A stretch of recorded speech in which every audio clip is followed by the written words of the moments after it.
In a previous video, we talked about adjectives. You know, those fun words that describe nouns and pronouns. But what do you call words that describe everything else? Assuming you read the title of this video, you should already know the answer. Adverbs. If you were to form the definition of an adverb by its spelling alone, you would probably conclude that adverbs are words that describe verbs. This is absolutely true. However, adverbs can also modify adjectives and even other adverbs. In other words, adverbs describe descriptions. A description within a description, if you will. Of course, not all adverbs are the same. Some give more information about time, while others tell more about places. In order to understand adverbs and how they are used, we are going to break them down into 8 categories, each of which serves a different purpose.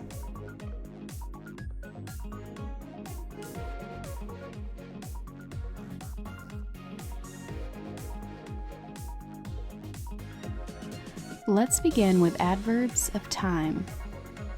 An adverb of time relates back to the verb by answering the question, when? When is something happening?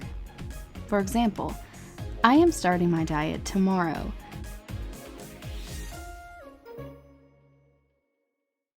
First of all, you aren't fooling anybody here. How many times have you declared that your new lifestyle would start the following day? It's okay. I have been known to tell this lie not only to others, but also to myself.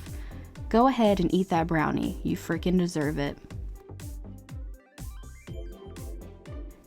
Anyways, tomorrow is usually used as an adverb, as the word tells when something is going to happen.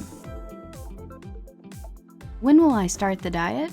I will start the diet tomorrow. I arrived late to work. Describing when I arrived to work, late is modifying the action verb arrived. Remember, adjectives describe nouns and pronouns, not verbs. That is the job of an adverb. To clarify, late can indeed function as an adjective in the appropriate context, but this is not the case in this sentence. When did I arrive to work? Well, I arrived not on time. In other words, I arrived late. I don't feel like cleaning now. Let me rephrase. I don't feel like cleaning in the present moment. Now is a highly specific adverb of time, describing when something is or isn't occurring. Maybe I will clean later or perhaps tomorrow, but it isn't happening now. Adverbs of manner. These adverbs answer the question, how? Example, she did well on her driving test. How did she do on her driving test? Why, she did well, of course. In this example, well is functioning as an adverb because it is adding to the verb did. He plays the piano beautifully. Did you spot that famous ly ending? Although there are still many adverbs that lack the iconic ly ending, there are also many ones that have this specific ending in order to visually separate them from their adjective and verb counterparts. Beautifully is one such adverb. Let's look at a comparison. Here is beautiful used as an adjective. The woman is beautiful. Remember, adjectives provide additional information about nouns and pronouns. In this example, we have only one noun to be described. Woman. Modifying this noun, we have the adjective beautiful, for we are describing the physical appearance of the woman. In other words, we are describing a subjective characteristic about the woman. In the eyes of the speaker, this woman isn't pretty, cute, nor unattractive. She is beautiful. Let's return to the adverb beautifully. He plays the piano beautifully. Here we are not describing the pronoun he nor the noun piano. Rather, beautifully is describing how he plays the piano. When we say that he plays the piano beautifully, we aren't necessarily talking about the physical act of playing the piano itself. Instead, we are referring to the emotion and passion the man has while playing the piano. Such talent is not of a physical beauty, but of a metaphorical beauty. The woman carefully took a sip of her hot coffee. Oh look, it's another adverb rocking that distinctive ly ending. How did the woman take a sip of her hot coffee? She did so carefully, for she did not want to burn her mouth. Carefully is an adverb of manner that typically suggests that someone is performing a certain action with at least some trepidation or hesitation for whatever reason. And this example is no different. Really, this is an excellent life lesson. You should always carefully take a sip from a hot cup of coffee. Better yet, maybe let your precious caffeinated beverage rest for a bit so you can fully enjoy it. For our third category of adverbs, we have adverbs of degree.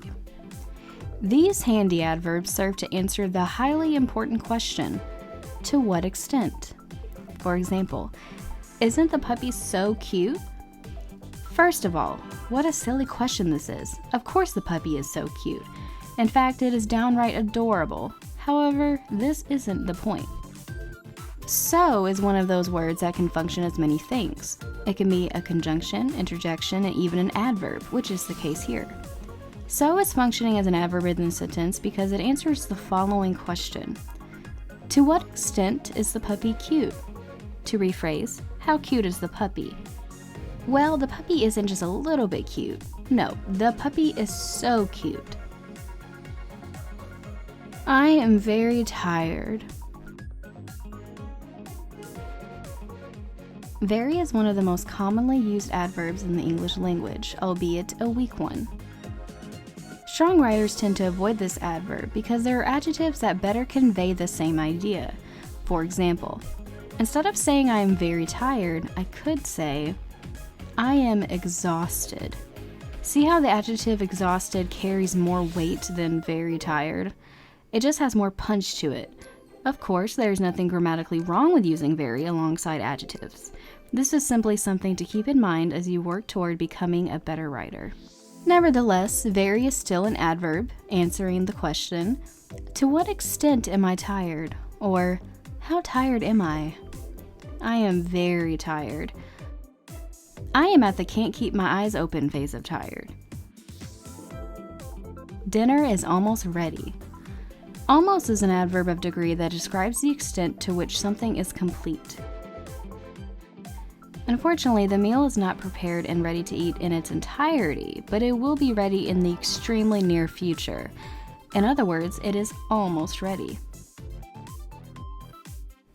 Adverbs of place. Adverbs of place answer the question, where? I will meet you there in an hour. There is an adverb in this sentence because it answers the question, where will I meet you? The answer is, I will meet you there. There is describing the verb meet and is therefore an adverb. When he fell down, he broke one of his ribs. The adverb in this example is down. But wait, I hear you say. Down is a preposition, not an adverb. This is when things get a little complicated. See, down is typically used as a preposition, but there are times when prepositions, for example, down, up, around, etc., act as adverbs of place. When functioning as an adverb, such words will not be followed by an object, i.e. a noun or pronoun. When functioning as a preposition, however, these words must be accompanied by an object. Let's return to the example. Notice how down is not attached to a noun or pronoun and is therefore without an object. This means that it can't be a preposition in this context. Functioning as an adverb, down is relating the verb fell to a place. They could be anywhere. Anywhere is an adverb of place, used to describe that someone or something is indeed at a place. For everyone and everything is always somewhere in the universe at any given moment. However, the details of the specific place are unknown. Where are they? Well, we don't know. They could be anywhere. They could be at a park, a grocery store, or even in another country. We simply don't know. They could be anywhere in the world. Adverbs of frequency. This category of adverbs answers the question, how often? Example, I seldom have a glass of wine with dinner. Seldom is an adverb of frequency used to describe an occurrence that does happen, but it happens infrequently. It is an adverb because it modifies the verb have. As a general rule, use seldom for events that take place about 15% of the time. I sometimes take a mid-afternoon nap. Next, we have the adverb sometimes. In this example, it is adding details to the verb take. Use sometimes to express occurrences that happen about 50% of the time. In other words, the event may or may not happen. The important thing is that the chances of either one happening are equal. We usually eat at home. We have a verb eat and we have an adverb to provide additional context to said verb, usually. How often do we eat at home? Well, we usually eat at home. In other words, we eat at home most of the time, but there is the rare occasion where we go out to eat. For events that happen about 90% of the time, usually is the ideal adverb of frequency to implement. Adverbs of conjunction. To understand this one, we need to understand the role a conjunction plays in language. Don't worry, we will discuss conjunctions in greater detail in a later video. In short, conjunctions link phrases and clauses together. They create order and ensure words seemingly flow into one another. Adverbs of conjunction serve the same purpose. Some examples include, on the other hand. Now this one is an adverb phrase, meaning that it is a group of words coming together to form a single adverb. Let's look at this adverb phrase in action. A vacation sounds nice. On the other hand, I have a lot of work to do. In general, on the other hand is an adverb phrase used to compare two contrasting scenarios. After all, going on a vacation is the opposite of continuing to work, is it not? Notice how, on the other hand, links these two sentences together.